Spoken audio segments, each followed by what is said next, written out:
Hello, everyone, and welcome to PressThis, the WordPress community podcast on WMR. This is your host, David Vogelpohl.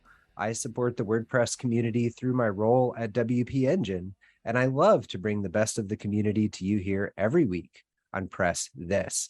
As a reminder, you can follow me on Twitter at WPDavidV, and you can subscribe to PressThis on Red Circle, iTunes, Spotify, or download the latest episodes at WMR.fm.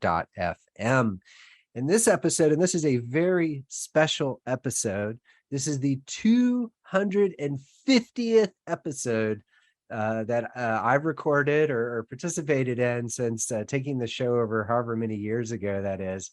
And it's been a wild ride. I've got to talk to so many people around WordPress, hear their origin stories, hear what they're working on. Love doing this podcast, and so proud that we've made it to 250 episodes.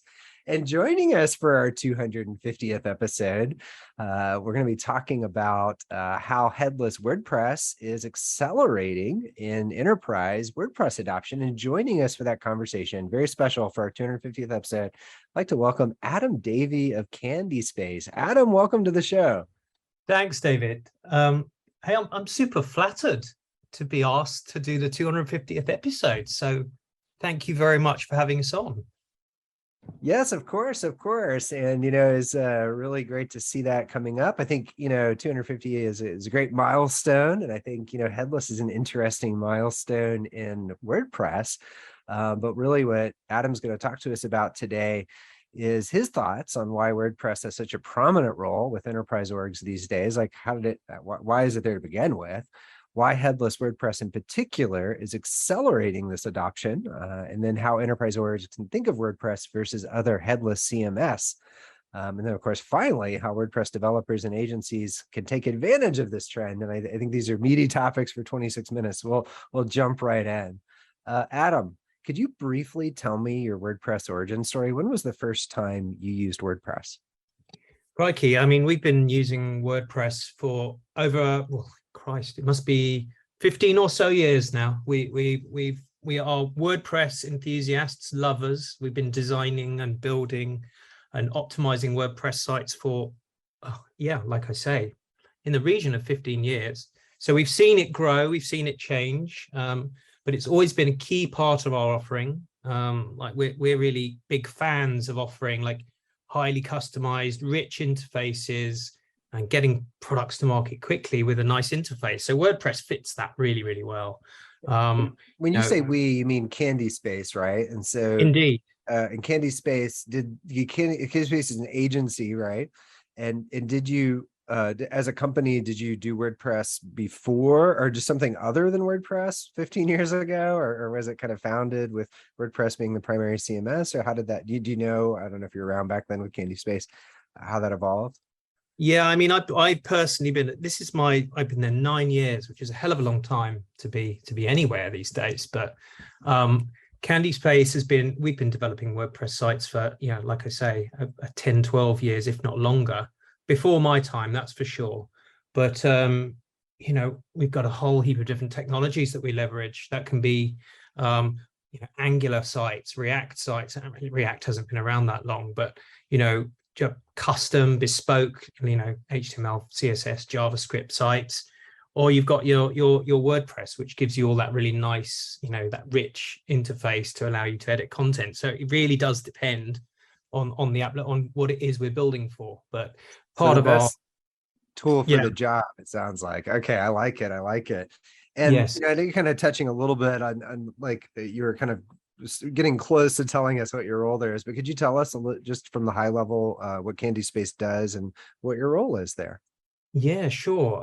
I'm the director of technology at CandySpace, so I look after the tech strategy within the business, and I look after a number of teams as well.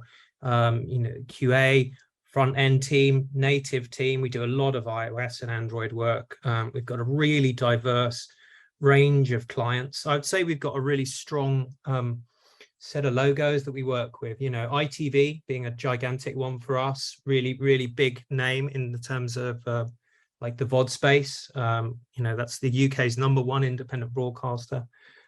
Millions of people use that app every single month, so it's a really big deal. but we work with other clients such as Rolls-Royce, Mars, Mazda, and that can be, you know, B2B or B2C.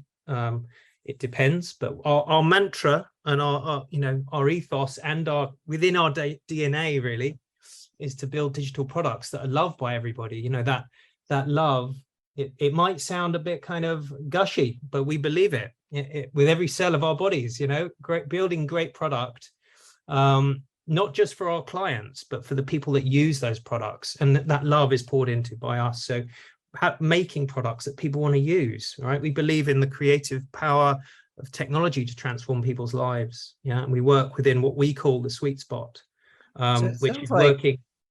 I was just Yeah. going to say, it sounds like collectively, like you have a really sound kind of group of clients you're working with, like from the enterprise perspective. It seems obviously as director of technology, you're very tuned into the technology needs of the clients you're working with. And, you know, as the shop that's kind of using like the best tool for the best job, I think it's really interesting to hear your perspective on when and how these larger orgs are choosing headless WordPress, and what some of those motivations and benefits are, and how they also might think about things differently. So I think that's really what you're really well suited for this discussion. That's great to hear.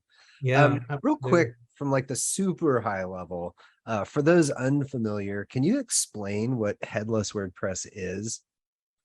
Yeah, no problem. Well, I'll talk about like headless architecture to begin with and how that applies to WordPress. So the same thing applies. So it's like a headless, it by its nature is a content only data source. So like you're decoupling the front end presentation layer.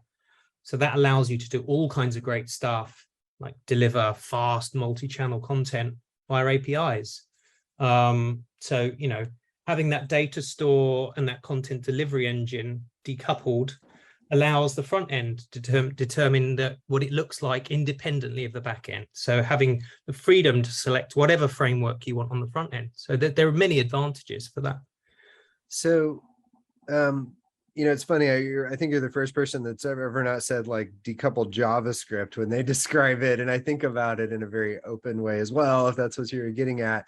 But before we kind of get into the particulars with headless, I want to kind of understand, like, what is your view of the adoption of WordPress in the enterprise, say before headless? Like, Yeah. what would have been the typical like entry point, and then the adoption curve? Like, what does that look like? Like, why is WordPress winning in the enterprise to begin with?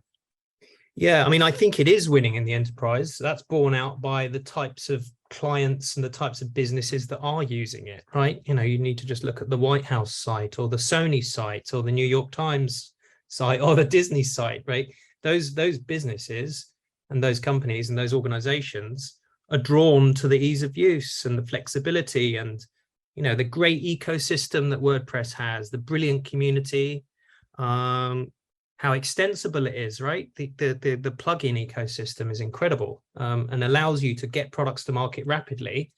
And the fact that it's open source and it can be modded, and let's not forget it's free, right?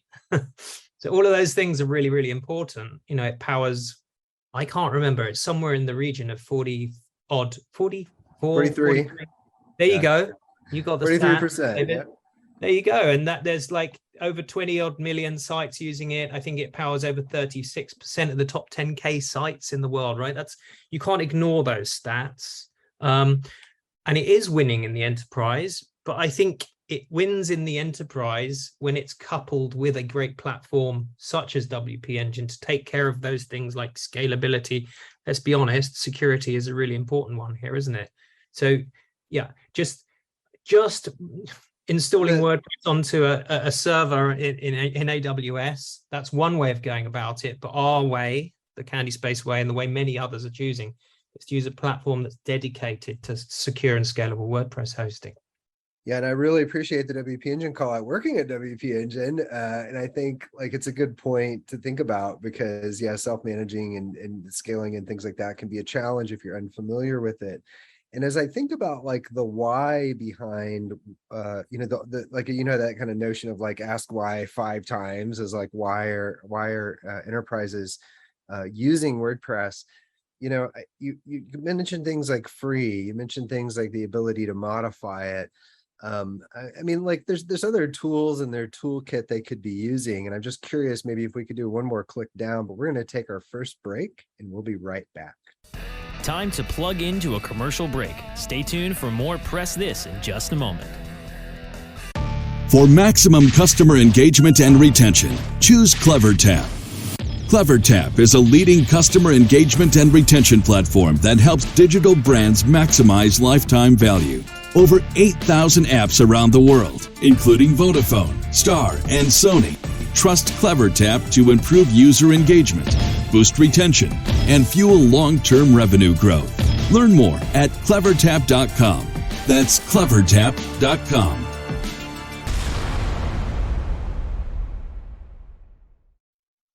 Miami, home to sun, sand, water, plus books, new ideas, author conversations, and the Miami Book Fair, the nation's largest gathering of readers and writers of all ages.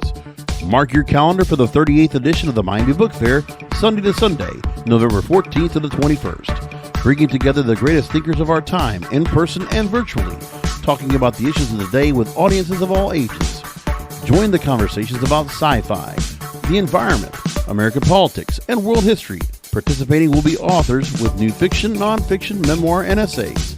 Chris Matthews, Channing Tatum, Alan Cumming, James Patterson, and Twilight's Marissa Meyer, too. All this and more at the 38th edition of the Miami Book Fair, November 14th to the 21st, 2021. All coming together for 1 week, in person and online. Do join us. More information at miamibookfaironline.com or follow us at Miami Book Fair.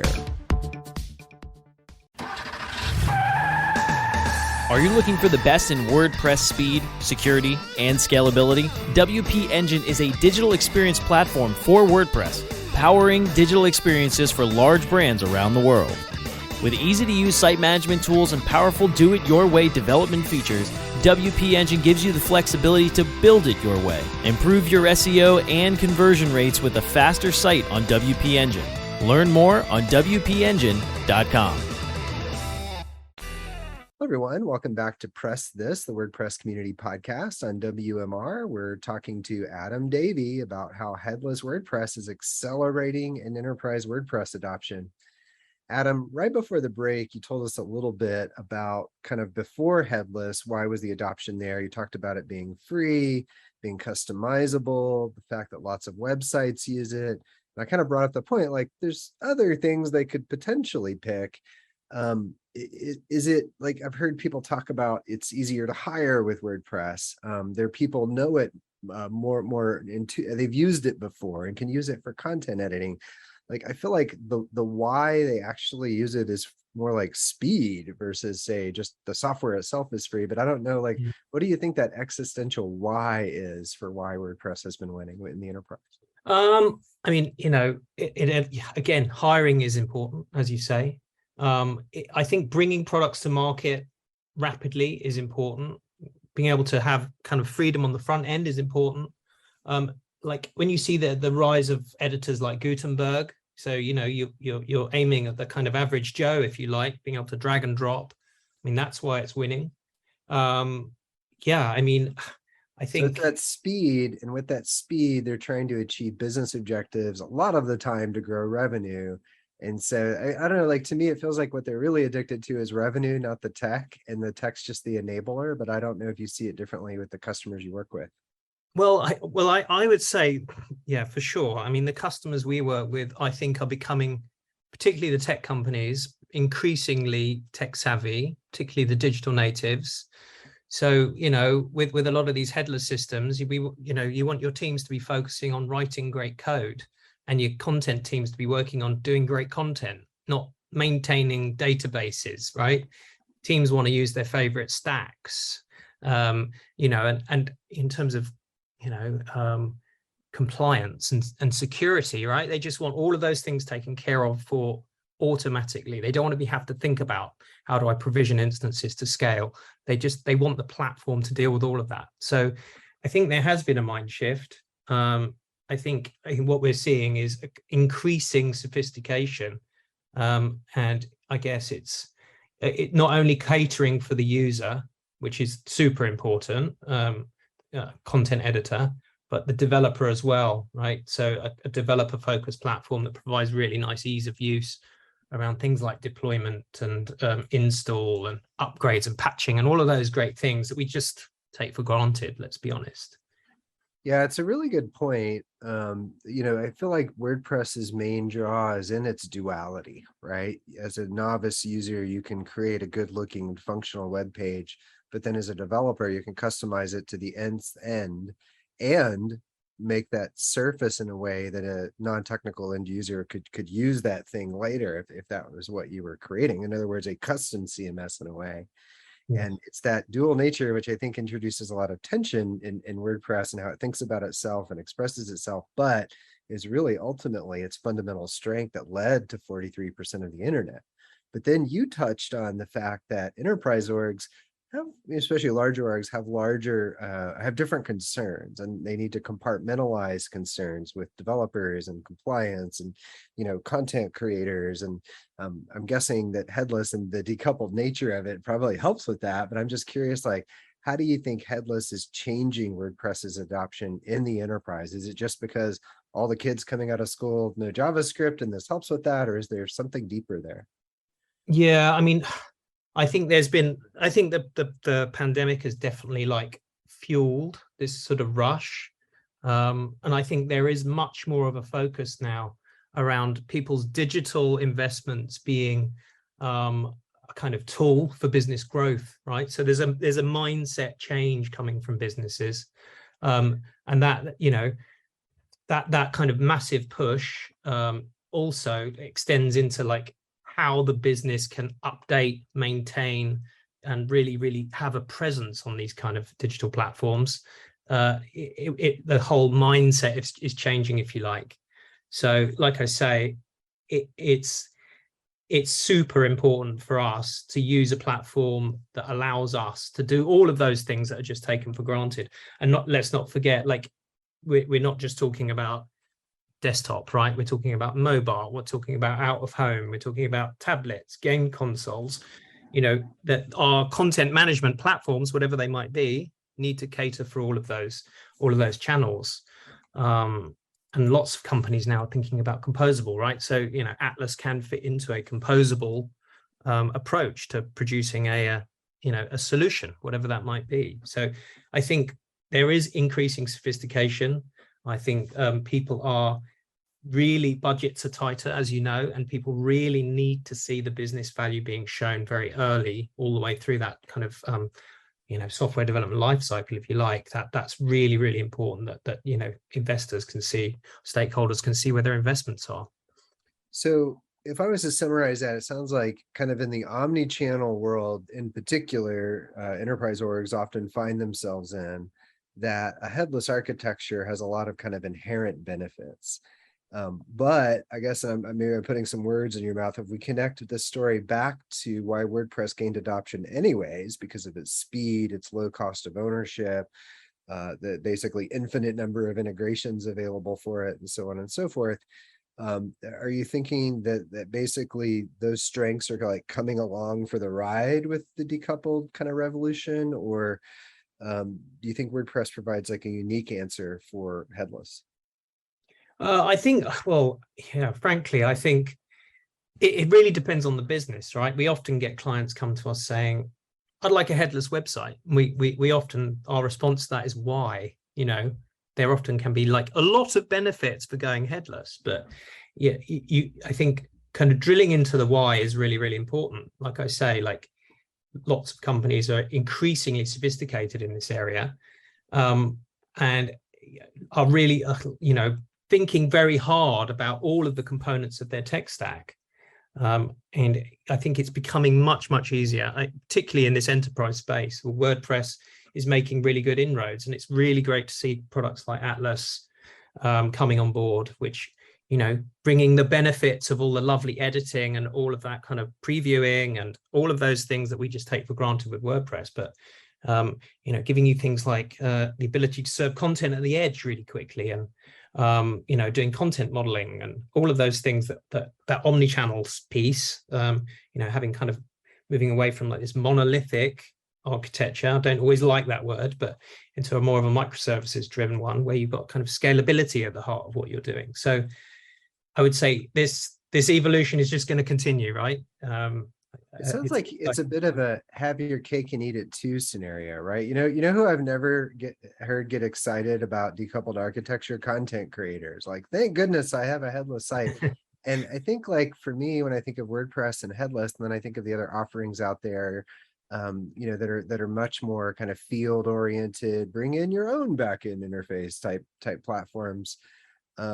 It leaves a lot of work left over for the developer to either integrate other things or create their own things, so the content creator has a reasonable content creation experience. And it feels like with headless WordPress, you get to inherit all the goodness that everybody's already used to using and leverage the benefits of a decoupled architecture.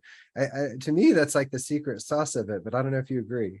Yeah, I do agree. I mean, the content editing experience is often not thought about here, right? And what do we want to do? We want our ethos is around having scalable platforms for growth, being able to bring things to market quickly.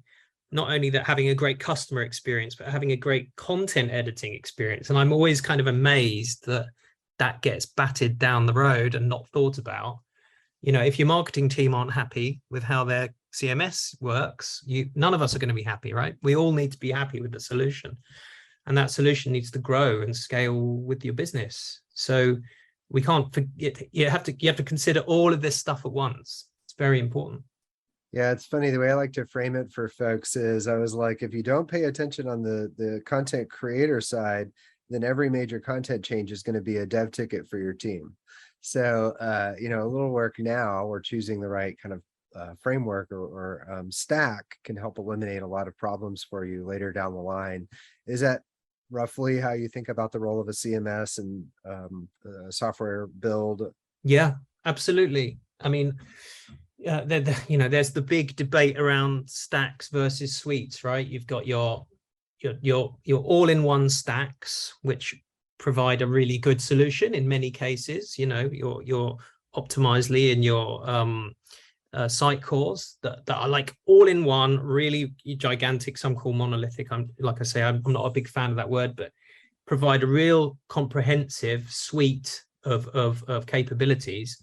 Or you've got your tech stacks that are built out of best in breed, composed out of best in breed tech components, if you like. So that the latter needs more technical know-how once you're up and running. You're paying for what you need, and you're not getting locked in the same way as you are with those suites, both of which need considering and both of which can provide excellent solutions. But I think it really depends. We're seeing all kinds of clients coming at this from different angles, and we do quite a lot of consultative work with clients to guide them along this path, because it's super important. I like how you said earlier, like we said, why do you need that? And that's such a powerful question in the agency relationship. I want to dig a little deeper though into some of the demand sides of this, but we're going to take our last break and we'll be right back. Time to plug into a commercial break. Stay tuned for more Press This in just a moment. Hello, everyone. Welcome back to Press This, the WordPress community podcast on WMR. We're talking to Adam Davey of CandySpace around how headless WordPress is accelerating WordPress adoption in the enterprise. All right. Well, Adam, right before the break, we were talking a little bit about, WordPress's just general adoption in the enterprise. We were talking about kind of the role between the CMS and the content creators and the developers, and you were kind of ending it there, talking about stacks versus suites. But I want to kind of switch gears a little bit and talk about the demand side. When you work with an enterprise and you're considering headless WordPress, are they bringing it up, or are you suggesting it? Like, is it kind of a mix of the two? Like, how does it usually play out?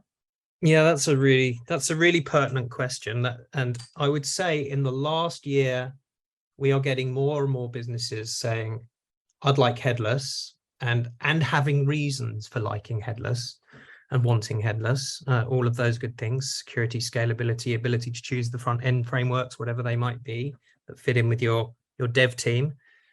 I can see that just increasing. The more and more businesses are becoming more and more tech savvy. So I think, yeah, that question why is still important, right? Well, I guess the question is more like, why are they choosing WordPress as this store of content, like versus other platforms like Contentful, or are they kind of defaulting to things like Contentful? Because obviously a lot of the headless world kind of defaults in that way. I'm just curious how you think, like, are the enterprises requesting WordPress as the store of data?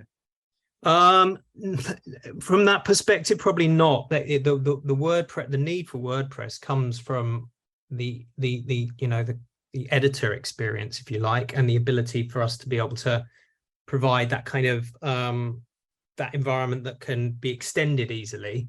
When we come at it from a kind of angle of, if you couple WordPress or headless WordPress with a great platform, we can also do great things, and things which are concerns, like security has been a big concern with WordPress.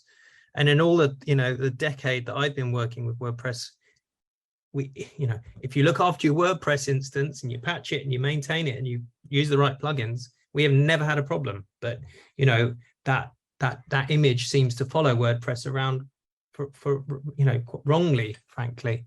So in terms of Contentful and those other platforms, for a platform like that, you're allowed to use your own stack, whatever front end frameworks you want. You can focus on the coding, and the important bit there is having the ability to leverage all the benefits of microservices. So having great uptime on the platform. I would say, like, there's a bit more of Contentful's all about like content infrastructure, right? So there's a bit more maturity required from the editorial teams to understand how to structure that content. And really, that a product like that is, it's a powerful product, and it's used for delivering content, multi-channel content at scale, right? So it's a slightly different application. But I think you hit the nail on the head there, which is that you're really approaching it not from like, oh, here's some tech, I'm going to apply it to a client. You're really talking about what experiences they need. And then it sounded like, with the path that WordPress takes is when they need that really powerful kind of content creator experience. Is that a good way to summarize the point you were making? Yeah, I'd agree. Absolutely. And, peace of mind, really. I'd say WordPress it's something that we're very, very familiar with. And so we can end up, we recently brought, we've done work with all kinds of clients of late, but all of them are, getting products live quickly. We can get product live within a couple of months and allow customer to transact rapidly. Or, for example, we've been looking after the CFM site. We're a major aerospace company, and these companies see these platforms as growth platforms, right? So WordPress is using WordPress is often exactly the right fit for these businesses. Ease of use. Speed is everything. Yeah. Hiring. There's some really great points in there, and I think it's such a great point to end on is the speed that WordPress delivers when folks find it a good fit. It's good to hear that you're finding success there with your enterprise clients. This was incredibly interesting. Thank you, Adam. No problem. I'd like to just give a quick shout out, if that's all right. Yeah, please do. Like, first of all, a big shout out to Alex Butler, who's our partner manager. She's just awesome. Always there for us, always helpful, and just super knowledgeable. And James Hall, who's the head of agency alliances at EMEA. So he's been incredibly supportive of us over the years. It's been a really good partnership between us and WP Engine, and long may that continue, right? Thank you so much. I'll definitely let them know you said that. I'll send them a copy of this recording. That was awesome. Thank you, Adam. Thank you very much. Pleasure to be on the show. Absolutely incredibly interesting. If you'd like to learn more about what Adam and his team is up to, you can visit candyspace.com. Thanks everyone for listening to PressThis, the WordPress community podcast on WMR. Again, this has been your host, David Vogelpohl. I support the WordPress community through my role at WP Engine, and I love to bring the best of the community to you here every week on PressThis.